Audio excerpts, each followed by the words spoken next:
Boa noite a todos, estamos diante de mais uma live da nossa segunda-feira, contemplando aí informações importantes sobre o direito médico da saúde. Na verdade, hoje essas informações elas são mais para os advogados do que para os profissionais de saúde, mas é de fundamental importância.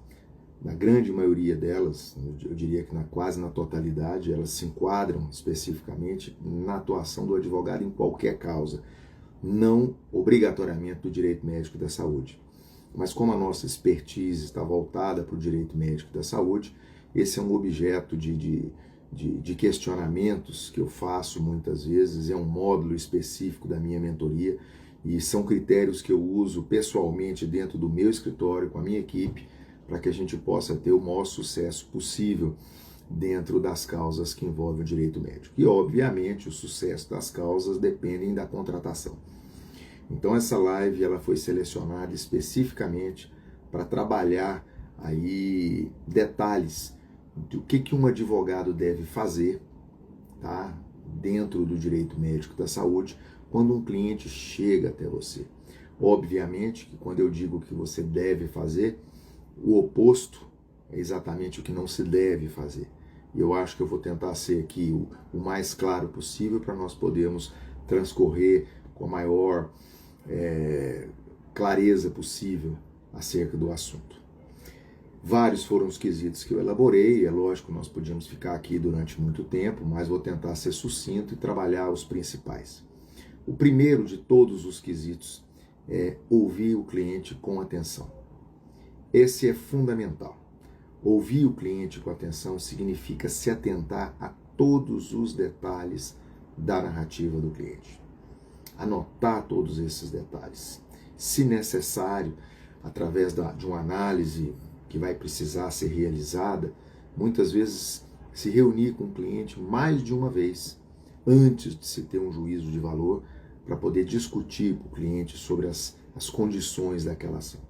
Então, a primeira questão fundamental e importância é essa questão de ouvir o cliente. Nessa oitiva do cliente, nesse primeiro encontro, nós precisamos estabelecer uma segunda característica importante do atendimento, que não pode faltar, é obter com ele uma comunicação clara. Evitar termos jurídicos que muitas vezes fogem do linguajar daquele cliente, dificultando a compreensão dele. Tá? Nós precisamos entender e nos fazer entender de forma clara. Esse é um elemento importantíssimo. E quando eu digo que nós precisamos estabelecer uma comunicação clara, é óbvio que existem outros quesitos que precisam participar dessa comunicação. Como explicar bem, depois de entendida a ação, quais são os riscos dessa ação. Eles precisam ser muito bem calculados pelo advogado. Quais são os custos dessa ação.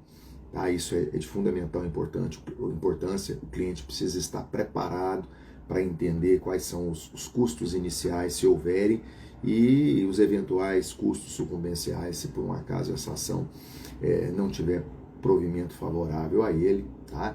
E discutir principalmente todas as etapas do processo, para que não tenha dúvida. Para que cada ato do processo que você precisar informar para o cliente ou discutir alguma coisa com ele não seja uma novidade.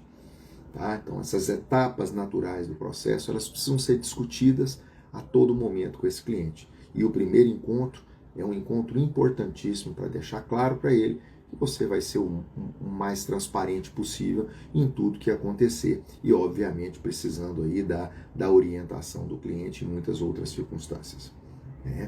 O terceiro elemento que nós podemos apontar aí como essencial nesse primeiro atendimento é a organização adequada de todos os documentos, a coleta dos documentos.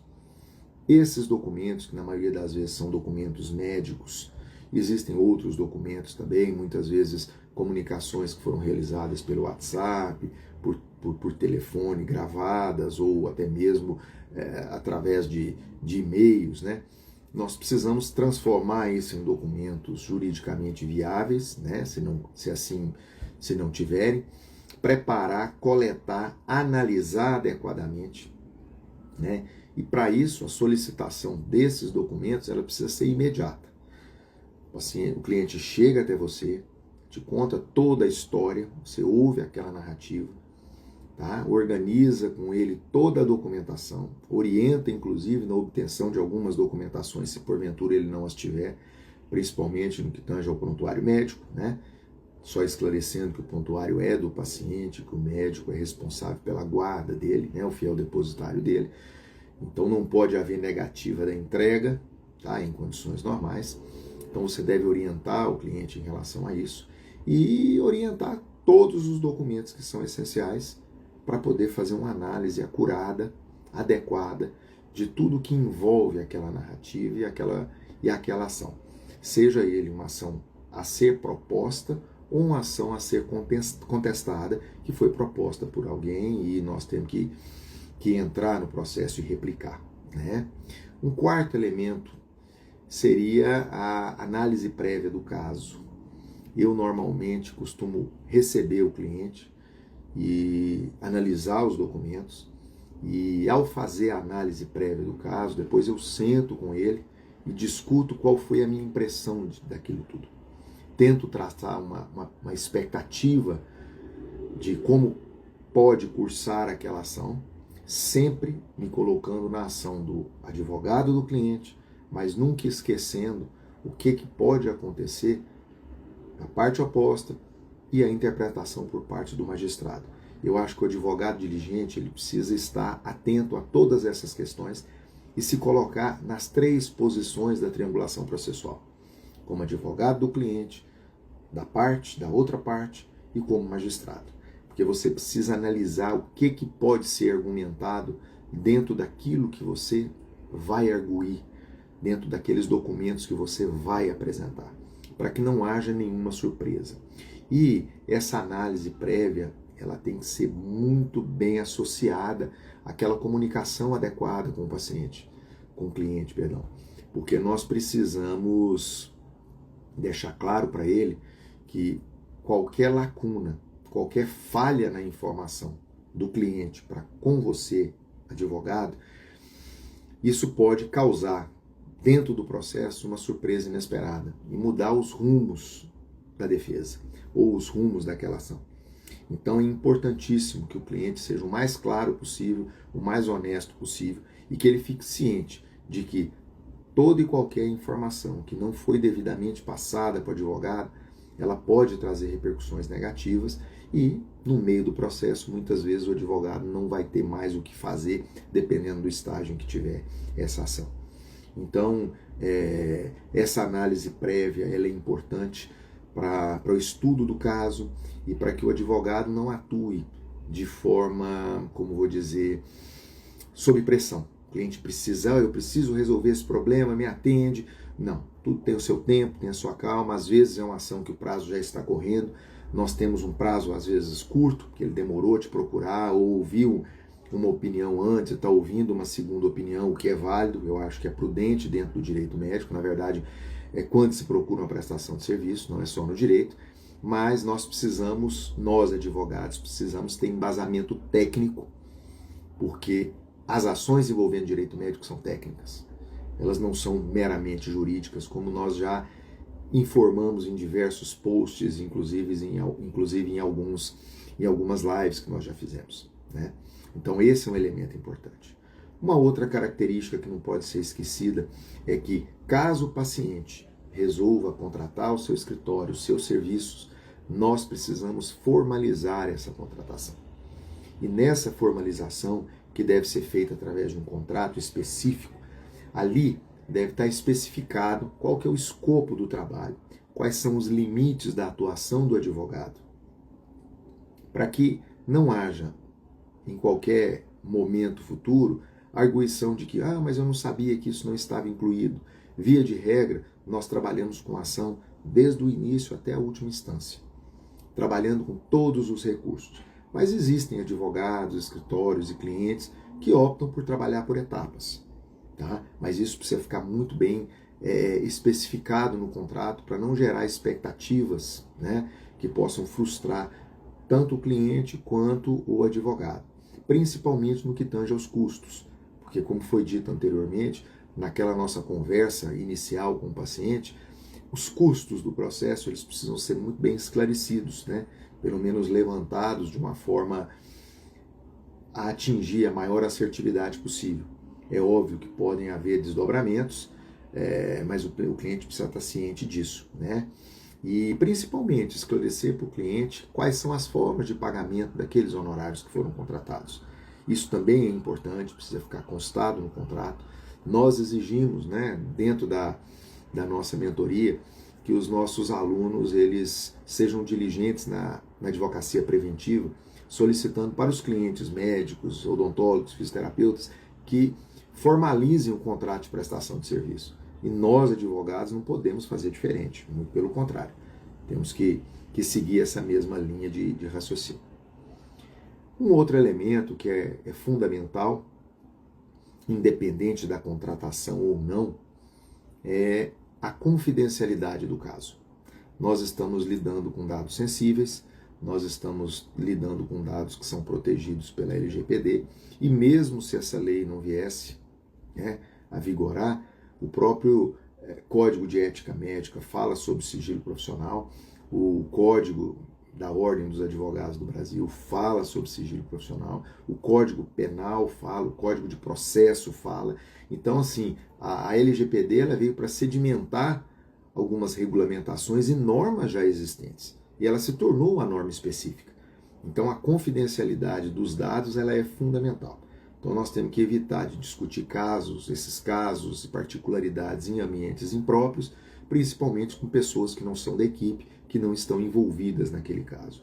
Esse é um elemento importante que nós temos que nos atentar e, além do mais, saber armazenar essas informações de forma que o acesso a elas não seja livre para todo e qualquer profissional de dentro do escritório, principalmente aqueles que não estão atuando naquela causa. Então, o cuidado com a confidencialidade é uma obrigação legal e o advogado tem que estar atento. Mais uma vez, comento que nas mentorias nós somos obrigados, dentro da advocacia preventiva, a convencer o nosso cliente de que a LGPD chegou para ficar e que ele precisa tomar cuidado com as informações postas no prontuário, né? E também nós não podemos fazer diferente, haja visto que também somos prestadores de serviço e também estamos sujeitos às normativas dessa lei geral, né?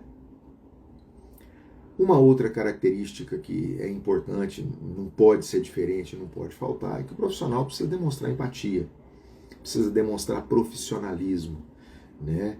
Ele tem que trazer para aquele cliente um ambiente acolhedor, um ambiente em que ele se sinta à vontade para declarar os fatos, mesmo que os fatos não sejam favoráveis, né, à sua condição, nós precisamos saber dessas condições e ele precisa estar à vontade para poder explicitar tudo, para que nós possamos analisar, tirarmos o nosso juízo de valor a respeito daquela ação que porventura vai acontecer ou já estiver em curso, né? Isso ajuda, agrega a segurança que o paciente precisa e aumenta com certeza a autoridade do profissional advogado que está prestando aquele serviço e ali disposto a auxiliar aquele cliente naquela demanda que muitas vezes é de fundamental importância para ele.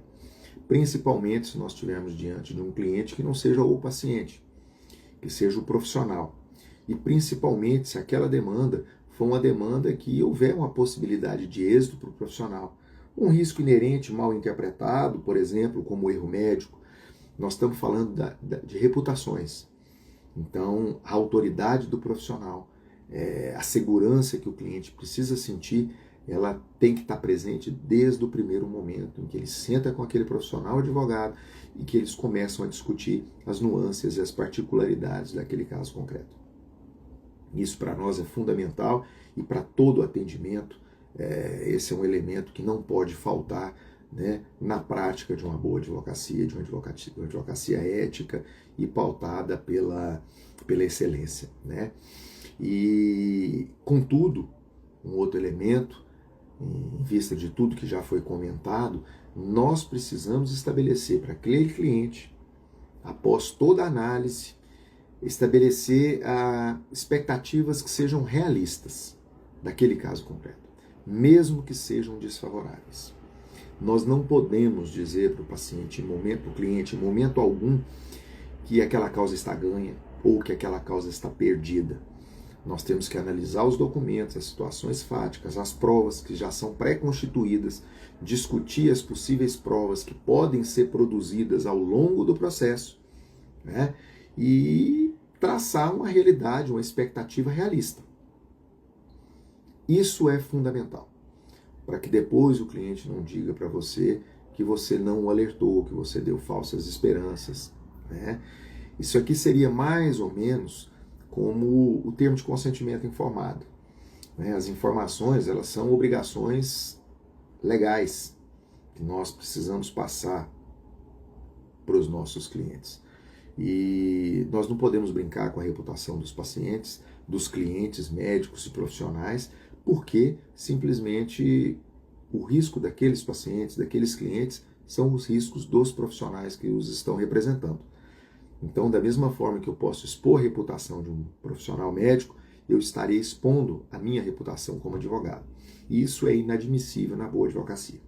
Nada de aventura jurídica, nada de tentar oferir honorários para depois de formalizado o contrato saber o que vai fazer. Essa é uma orientação que não faz parte da nossa prática jurídica, não faz parte da nossa mentoria e é uma orientação que é regularmente passada para todos os nossos alunos, né, da nossa mentoria. Tá? A diligência, ela é importante. Se por um acaso aquele advogado não teve tal cuidado, ele precisa ter para advogar no direito médico da saúde. Ele precisa desenvolver essa hombridade e essa atenção, porque nós, como já foi dito em outras lives e postagens, nosso cliente é um cliente seleto e o nosso serviço é um serviço especializado. Nós não podemos nos dar o luxo de cometer equívocos, principalmente informativos, para os nossos clientes. Tá? E essas expectativas realistas nos levam a uma outra diligência que é fundamental dentro da nossa atuação como advogado, que é não aceitar casos fora do nosso escopo de atuação. Então, muitas vezes, existem muitos advogados que não têm equipes formuladas e ele resolve trabalhar na parte civil e, de repente, por exemplo, surge uma demanda criminal envolvendo o direito médico à saúde. Uma demanda arguindo aí lesão corporal, às vezes homicídio culposo, e você não tem expertise, porque o rito do processo penal é diferente do processo civil. Se você não tem uma equipe que te auxilia ou não tem expertise também no processo criminal, não assuma essa causa. Não é porque ela é do direito médico, que você trabalha com direito médico, que você tem a obrigação de assumi-la. Você precisa ter diligência para ter discernimento suficiente, não só para escolher as causas, mas também para refugar aquelas que você não tem expertise suficiente. Volto a dizer, o cliente não pode correr riscos nem a sua reputação como profissional. Por isso é que os escritórios bem estruturados, eles têm equipes multidisciplinares nas várias áreas do direito, que é para socorrer todas essas nuances, tanto na parte civil, criminal, quanto administrativa. Não vejo muito problema na parte administrativa. Ela, via de regra, é muito semelhante, ela segue normalmente as regras do Código de Processo Civil. Então, o advogado que lida com essa demanda, ele tem uma certa facilidade em conduzir. Mas o processo criminal não, ele é diferente. E nós precisamos estar atentos para essas questões, né?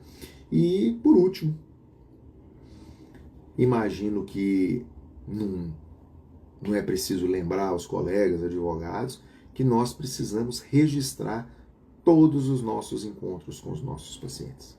Fazer as anotações, agendar as reuniões, organizar os dias de encontro, o que foi decidido, fundamentar, né, eventuais arguições, mas isso nós não conversamos, nós não discutimos. Sim, isso tudo foi discutido nas reuniões, nos nossos encontros.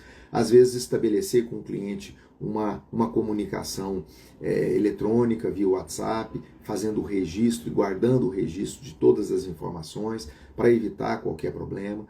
Quando nós tivermos, por exemplo, uma demanda de prazo e precisarmos de informações do cliente, de documentos ou de indicação de testemunhas para a oitiva e esse prazo correndo, nós temos que registrar essa solicitação, informando do prazo, porque caso ocorra perda de prazo em decorrência da falta da informação do cliente, o advogado não ser responsabilizado futuramente por ter cometido essa gafe, que seria uma negligência se não houver o registro e a comprovação.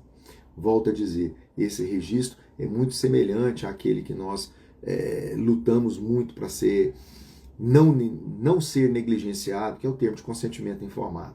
Então, todas as informações elas precisam obrigatoriamente estar registradas, anotadas, para que não haja nenhum equívoco por parte do cliente e do advogado.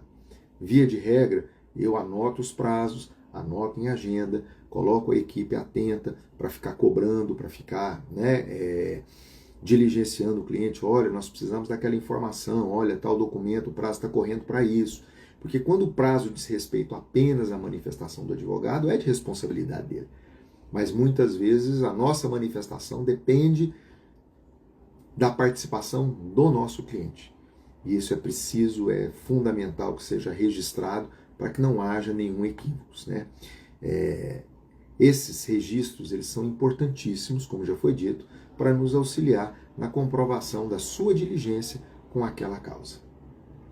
Finalizada essas questões de cuidados, né, de que se deve ter, obviamente se extrai do contrário aquilo que não se deve fazer, você vai conseguir, dentro da sua atuação, dentro de eventuais contratações, agir com justiça e atuar de forma assertiva dentro do processo. Muitas vezes você vai fazer defesas ciente de que o seu cliente não tem a razão e você precisa ser diligente nessas questões, tanto para informar para o cliente, quanto para traçar para ele possibilidades de resolver aquela demanda de uma forma menos prejudicial possível. E esses registros são importantes para que você demonstre a sua diligência, para que você demonstre a clareza e a assertividade da sua autoridade, da sua análise e da sua análise, né, completa, geral, dentro daquele caso que te foi passado e que te foi confiado por aquele cliente. Essas questões eu acho que são de fundamentais importância, elas são discutidas, como já foi dito no início, um módulo específico da nossa mentoria.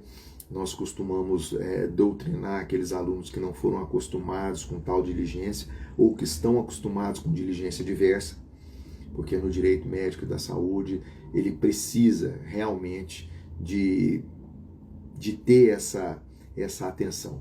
Como já foi dito, sua reputação está em jogo, a reputação do seu cliente está em jogo e não tem honorários que paguem a sua falta de previsão e de assertividade na comunicação, na coleta dos dados, na orientação e na condução dos casos que lhe forem confiados. Essa live foi um pouco mais curta do que as outras, ela foi um tanto quanto mais técnica dentro da advocacia, mas eu espero ter aí ajudado todos os colegas advogados, esclarecido algumas condutas que nós tomamos, que pode muito auxiliar você que está atuando ou iniciando a sua atuação dentro do direito médico e da saúde. Mais uma vez agradeço a todos pela participação. Informo que essa live vai ficar disponível aí no nosso Instagram para todos aqueles que não puderam assistir ao vivo poderem acompanhar e anotar todas essas questões que foram postas e sugeridas aqui dentro da advocacia que nós costumamos praticar e orientar dentro da nossa mentoria. Um grande abraço a todos, um bom descanso, fiquem com Deus e boa semana.